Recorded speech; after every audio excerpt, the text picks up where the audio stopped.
The following is a true account of J.C. Halsey's paranormal experiences. J.C. has sworn that the events he is about to recount are true and that he will retell them accurately to the best of his recollection. I'm going to start over and tell you everything I'm telling you can be verified. I mean, it sounds horrible, but it can be verified.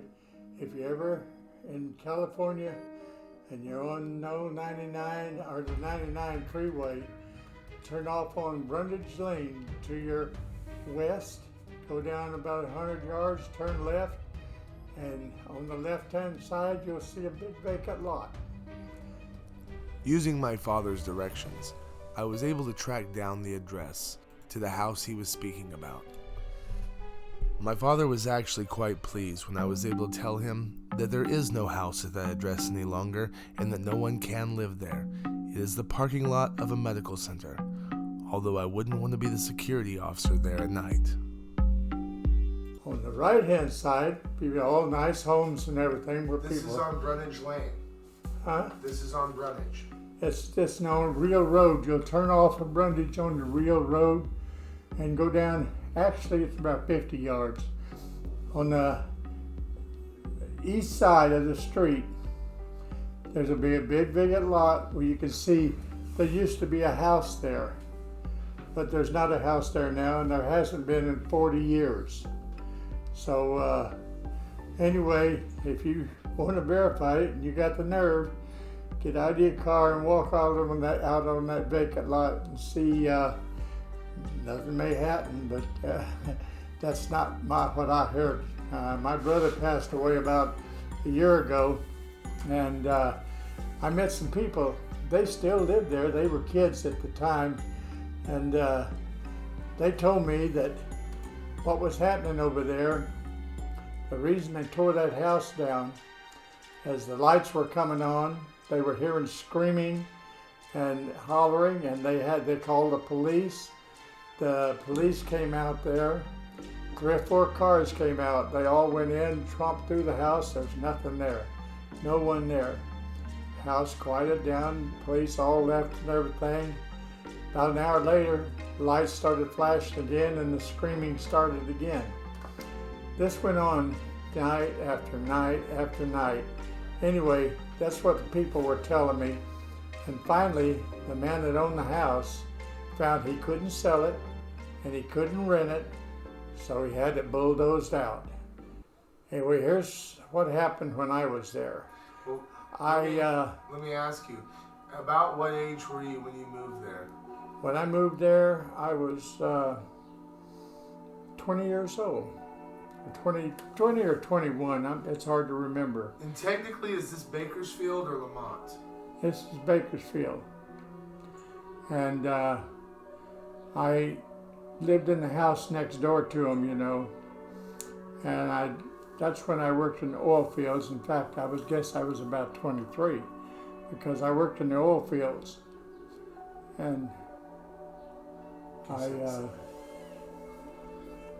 anyway, I worked in the oil fields and I lived in a little house next to him. I didn't live in the house with him, but I never heard anything strange or anything while I was living there.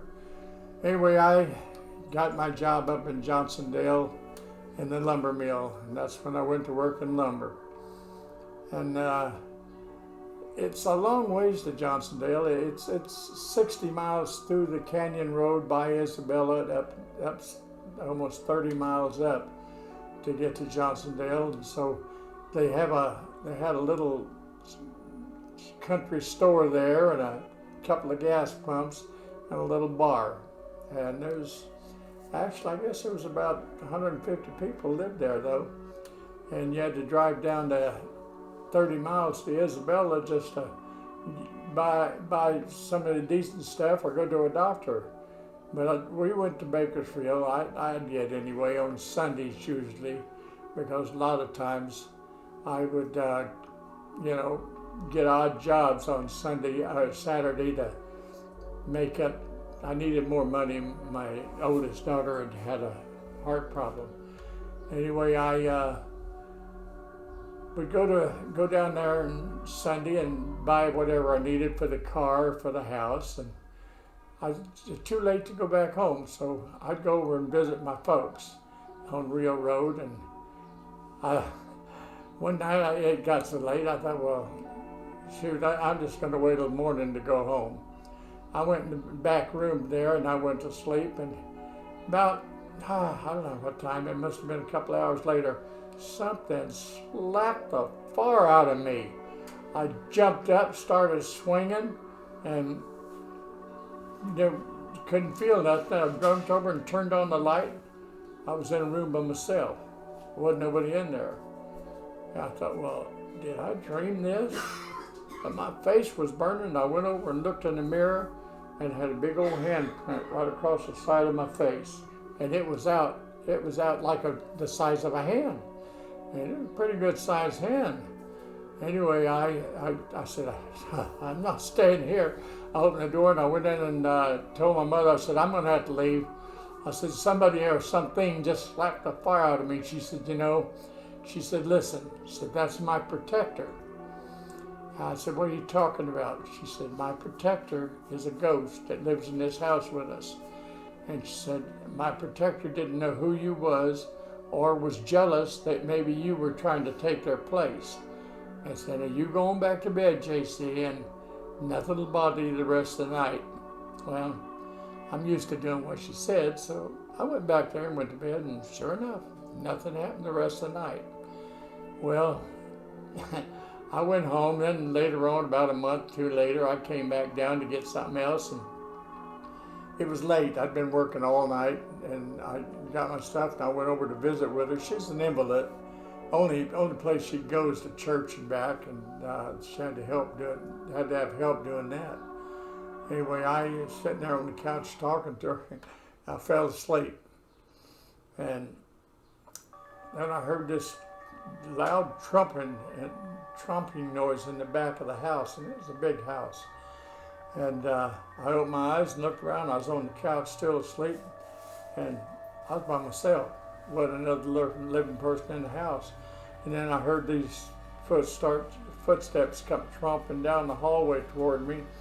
And I looked and I didn't see anything. And I looked again, and then they started running toward me. I'm going to tell you, I dove out that front door, and I stood there and I watched that screen, and then nothing was there. There's just absolutely nothing there. And now this all sounds really, really far-fetched. And I find a hard time remembering, believing it myself now after all these years. But people, when I went to my brother's funeral, some of the people that still live there told me, said, man, said they couldn't. They finally moved away too a few years ago. They said they still heard things over there in that vacant lot. He said they couldn't see nothing, but you could hear hollering and talking and everything. He said you'd look out there and there's nobody there. It's all by itself. Anyway, that's pretty well my experiences on Real Road, son. Do you believe in ghosts? My father didn't. But he does believe that whatever he encountered in that house on Real Road was malicious and had a physical presence.